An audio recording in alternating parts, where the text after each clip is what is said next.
देखिए,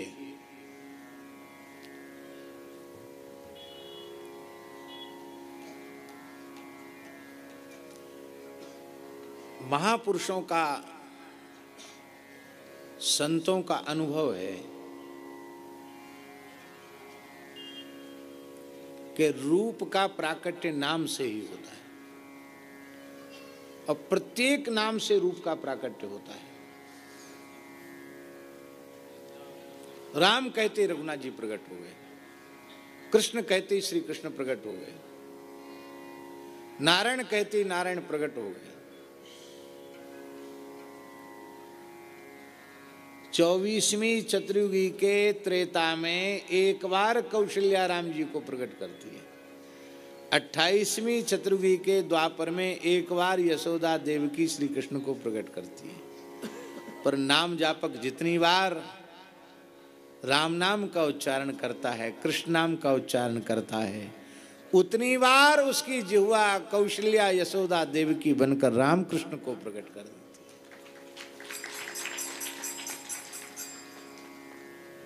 कितनी अद्भुत बात है। हमने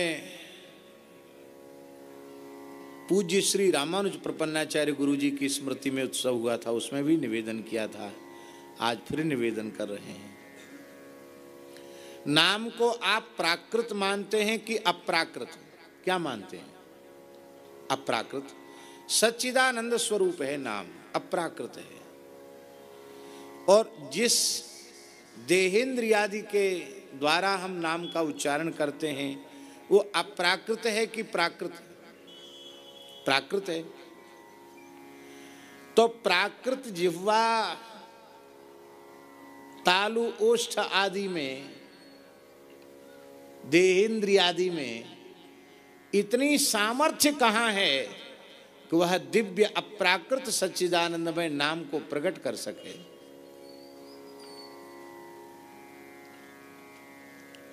इनमें शक्ति नहीं है।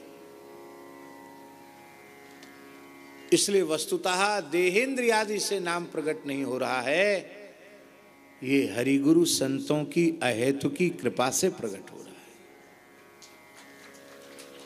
हम नाम लेने वाले नहीं, नाम प्रकट हो रहा है, नाम प्रकट हो रहा है।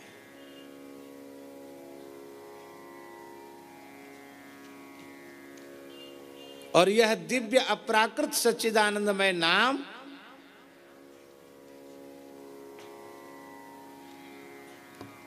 जब प्रकट होता है, और लगता तो ऐसे ही है कि वैखरी वाणी से निकल रहा है, तो ये नाम यहां से प्रकट हो रहा है। बस इसी की महिमा से ये मलमूत्र का भांड,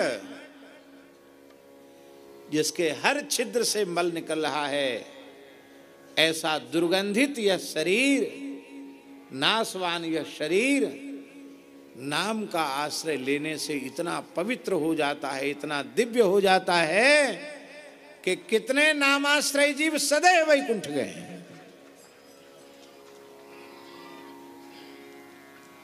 काल के सिर पर पैर रखकर ध्रुव जी भगवान के धाम को गए हैं। बड़े से बड़ा कोई योगी यति तपी बताओ जो काल के सिर पर पैर रखकर भगवान के धाम को गया हो? ये नाम की महिमा है।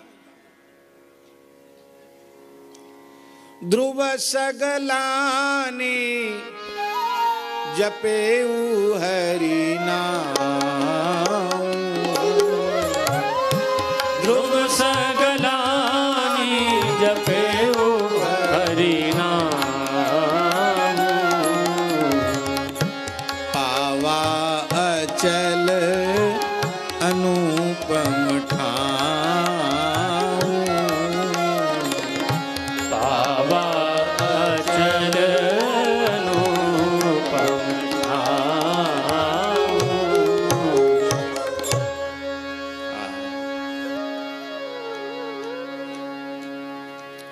कितने महापुरुषों को हम गिनावें,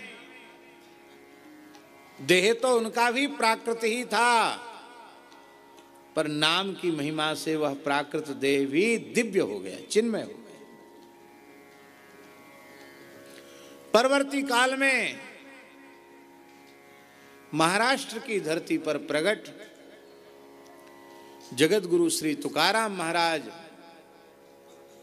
तमाम लोगों के देखते हुए सदेह वैकुंठ गए गरुड़ जी की पीठ पर बैठ करके।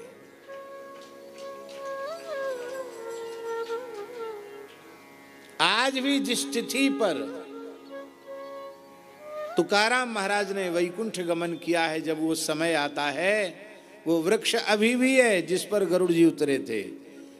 जैसे ही वो समय आता तो वृक्ष अपने आप हिलने लग जाता है, आज भी हिलता है, उसको देखने लोग जाते हैं।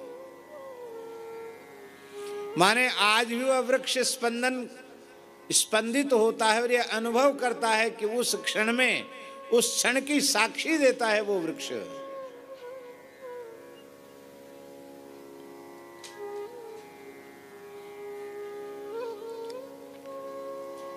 आहा,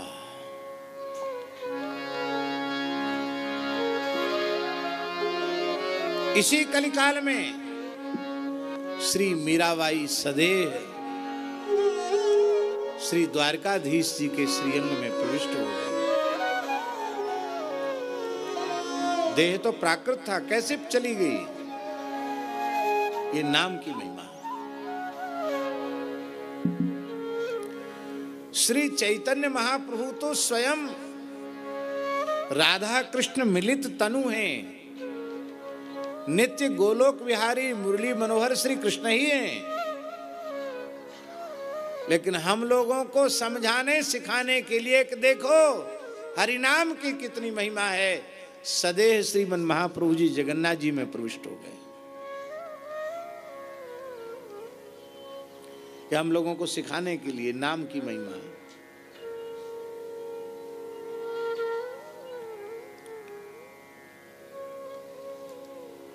वृंदावन में वंशी के अवतार श्री हित हरिवंश महाप्रभु शरद पूर्णिमा के दिन पल्ली पार मानसरोवर गए और नित्य जाते थे वहां, पर आज लौट के नहीं आए। राधा वल्लभ लाल जी का दर्शन नहीं खोला। शरद का दिन था, उत्सव का दिन था। तो श्री हरिवंश महाप्रभु क्यों नहीं आए? व्यास जी ने ध्यान में देखा तो रोने लगे। बोले वे तो सदेह कुंज में चले गए, देह नहीं छोड़ा। आज भी राधा वल्लभ जी के मंदिर में 2 दिन शरद मनाया जाता है, उस दिन और दूसरे दिन को। उस दिन तो महाप्रभु जी अंतर्धान हो गए, दूसरे दिन शरद मनाया जाता है।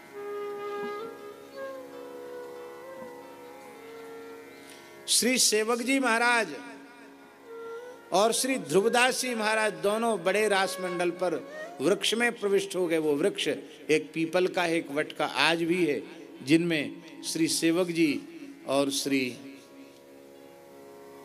ध्रुवदास जी प्रविष्ट हो गए।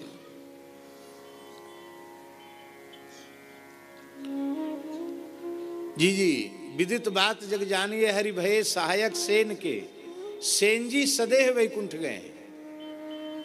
बांधवगढ़ में आज भी उनकी लकुट और उनकी लुटिया आज भी रखी हुई है बांधवगढ़ में। वो वहीं रह गई और आप सबके देखते देखते वैकुंठ चले गए।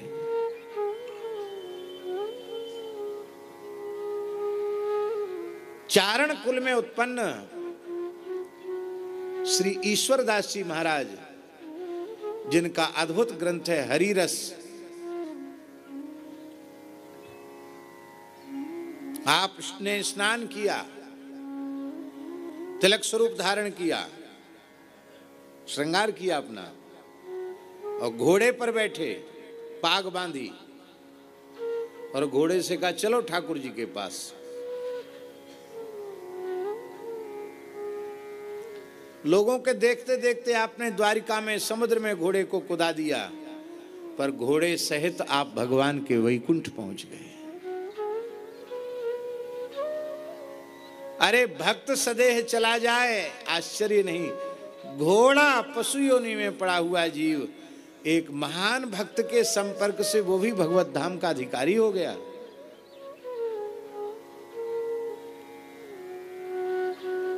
श्री रेवासा धाम में श्री स्वामी अग्रदेवाचार्य जी महाराज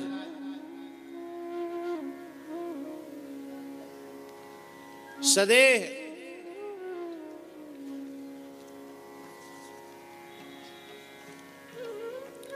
निकुंज में प्रविष्ट हुए, सशरीर अंतर्धान हो गए उसी रेवासा धाम में।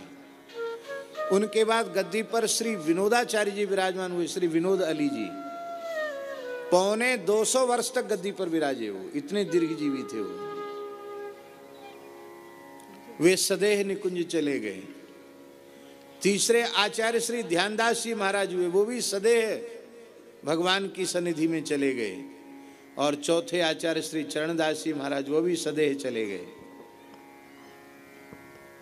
आप सोचो, ये प्राकृत देह, मलमूत्र का भांड देह कैसे अंतर्हित हो गया? यह है श्री हरिनाम की महिमा।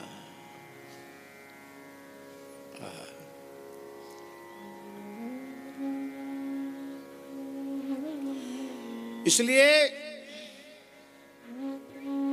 भगवन नाम सर्वोपरि है। न देश काल नियमः शौचा शौच विनिर्णयः परम संकीर्तना देव राम रामेति मुच्यते। न देश काल नियमो न देश नियमो राजन न काल नियमस्तथा विद्यते नात्र संदेहो विष्णोर्नामानुकीर्तने। कालोस्ति यज्ञे दाने वा स्नाने कालोस्ति सज्जपे विष्णु संकीर्तने कालो नास्त्यत्र पृथ्वीपते। यज्ञ का समय है, काल है, उसका निर्धारित है। दान का भी काल निर्धारित है, स्नान का भी, जप का भी काल निर्धारित है, पर कीर्तन का काल निर्धारित, हर समय कीर्तन किया जा सकता है। किन किन अवस्थाओं में? गच्छन तिष्ठन स्वपन वापी पिबन भुंजन जपंस तथा। चलते फिरते, सोते हुए, जगते हुए, चलते फिरते हुए, खाते पीते हुए। कृष्ण कृष्णेति संकीर्त्य मुच्यते पाप कंचुका। कृष्ण कृष्ण ऐसा कीर्तन करता है तो पाप के कंचुक से मुक्त हो जाता है। हर समय नाम लिया जा सकता है। एक तो आप सबको कंठस्थ ही है, अपवित्रः पवित्रो वा सर्वावस्थां गतोऽपि वा यस्मरेत् पुंडरीकाक्षं सबाह्याभ्यं तरस्सुचिः। पवित्र हो अपवित्र हो, किसी भी अवस्था में क्यों न हो, जो भगवान पुंडरीकाक्ष के नाम का स्मरण करता है वो बाहर भीतर से पवित्र हो जाता है। कृष्ण यह पवित्र नाम जिसकी जिह्वा पर है, उसके करोड़ों करोड़ों महापाप भी तत्काल भस्म हो जाते हैं। संपूर्ण यज्ञ, संपूर्ण तीर्थ, संपूर्ण तप, व्रत, उपवास, हजारों हजारों बार किए गए वेद पाठ, सैकड़ों इस पृथ्वी की प्रदक्षिणाएं, कृष्ण नाम जपास्यस्य कलाम नारहंति षोडशीम। ये सारे शुभ कर्म कृष्ण नाम जप के 16वीं कला की बराबरी नहीं कर सकते, 16वें अंश की बराबरी नहीं कर सकते।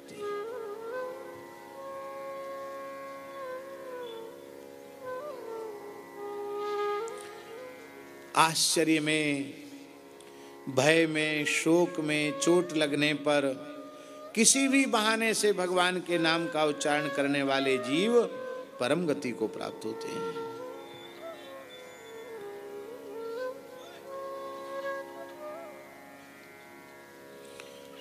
बहुत महिमा है, पर एक विशेष बात हम कह दें, वो बात ये है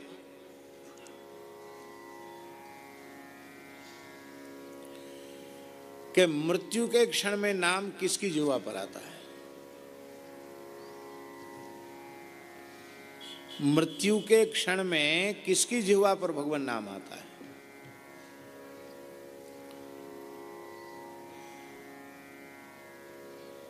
ये हमारा वाक्य नहीं है बाबा, ये श्री जीव गोस्वामी जी का वचन है। श्री जीव गोस्वामी जी महाराज भागवत की टीका में लिख रहे हैं, निरपराध चित्तानाम देहांत काले हरिस्मृतिर्भवति। जिनके चित्त में भी अपराध नहीं है, मनवाणी क्रिया से जो अपराध शून्य है। कौन सा अपराध? दो अपराध हैं बाबा, उन्हीं में सब आ जाते हैं, भगवत अपराध और भागवत अपराध। इन दो प्रकार के अपराधों से जिनका चित्त शून्य है, उन्हीं को मृत्यु के क्षण में भगवान के नाम की स्मृति होती है। इसलिए गोस्वामी जी ने कहा, जन्म जन्म मुनि जतन कराही, अंतराम कही आवत नहीं। तब एक प्रश्न और हो गया, अजामिल के मुंह में कैसे नारायण नाम आ गया? वो तो निरपराध चित्त नहीं था। हमारे ब्रज की एक महान विभूति, वृंदावन के महान रसिक संत परम पूज्य प्रातः स्मरणीय श्री चंद्रशेखर बाबा जी महाराज कहते थे, बाबा कहते थे कि अजामिल की जिह्वा पर जो नाम आया वो संतों के संकल्प से आया। क्योंकि संतों ने नाम रखते समय संकल्प कर लिया कि इसके मुंह से कुछ नहीं तो मरते समय तो नारायण नाम आ जाए तो इसका उद्धार हो जाए। तो संतों ने उसके उद्धार का जो संकल्प कर लिया, बस संतों के संकल्प की महिमा से उस अजामिल जैसे पातकी की जिह्वा पर भगवान का नाम आ गया। कितनी अद्भुत बात है। अब एक और प्रश्न है, वो प्रश्न ये है, मान लो निरपराध चित्त भी हो और जीवन भर नाम लिया हो और मृत्यु के क्षण में शरीर का कोई ऐसा प्रबल प्रारब्ध आ जाए कि हम कोमा में चले जाएं, बेहोशी में चले जाएं, उस समय तो एकदम मूर्छा है, कुछ कर नहीं सकते, तो नाम तो ले नहीं पाएंगे, तब क्या होगा? दुर्गति हो जाएगी क्या? भगवान का वचन है बाबा कि जो जीवन भर मेरे नाम का आश्रय लेते हैं, कथंचित मृत्यु के क्षण में बात पित्त कफ सन्निपात के कारण, मूर्छा में चले जाने के कारण वे मेरा नाम नहीं ले सकते, तो भी उन मेरे नामाश्रयी भक्तों की दुर्गति नहीं होती, क्योंकि वे नाम नहीं ले सकते, पर मृत्यु के क्षण में हम उनका नाम लेकर अपने धाम ले जाते हैं। इसलिए हरिनाम लेने वाले हर समय फायदे में हैं और राम राम जो नहीं करते वो हर समय घाटे में हैं। तो भैया घाटे में काहे को चलो, मुनाफे में चलना चाहिए। श्री गोरेदाऊ जी के पूज्य महंत श्री हरिदास जी महाराज बड़े अच्छे अच्छे रसिया गाते थे। पूज्य श्री वैष्णवदास जी भी बहुत सुंदर रसिया गाते थे, हम लोगों ने खूब सुने। तो श्री हरिदास जी महाराज एक रसिया गाते थे, हमें याद नहीं है पूरा, एक आध पंक्ति याद है। अब एक बात और कान खोल के सुन लो, जो लोग ऐसा अपने मन में सोचते हैं कि महिमा महिमा तो ज्यादा है नहीं, ये तो लोग जपें भजन में लग जाएं, हरि नाम लें, इसके लिए थोड़ा बढ़ा चढ़ा करके और पुराणों में व्यास जी ने लिख दिए।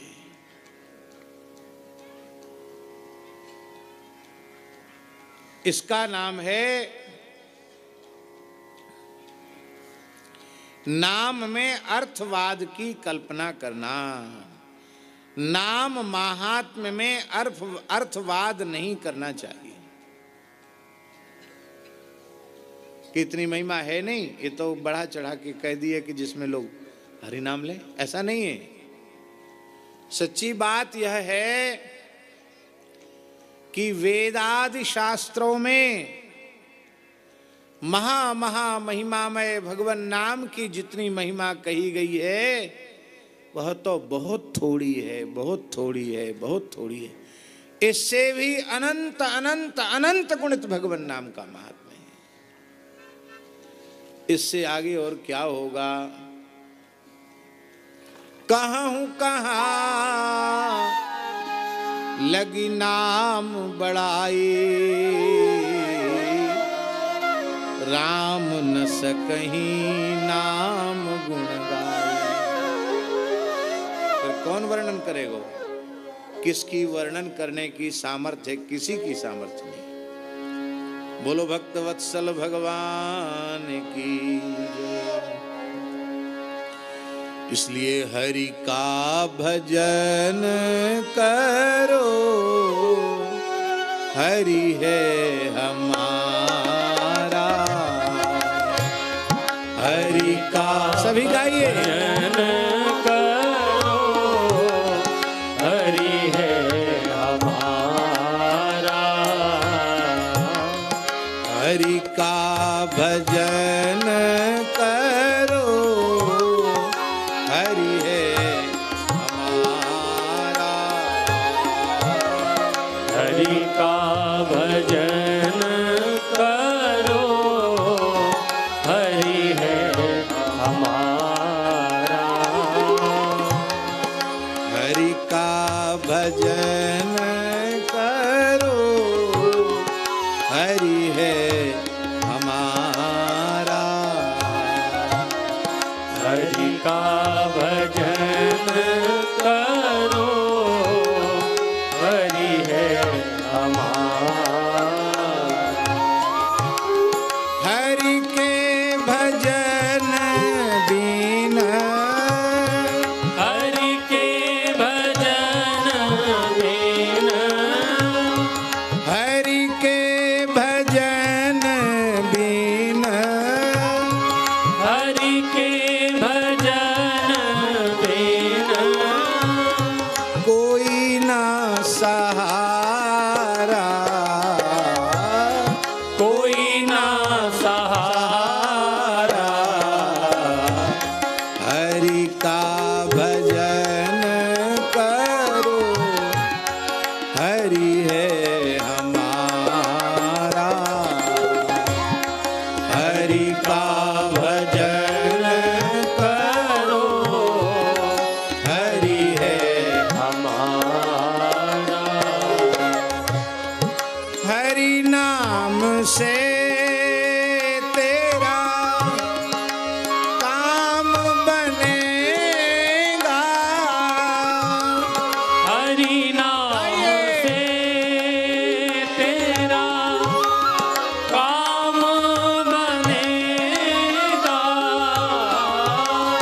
हरि नाम से तेरा काम बनेगा।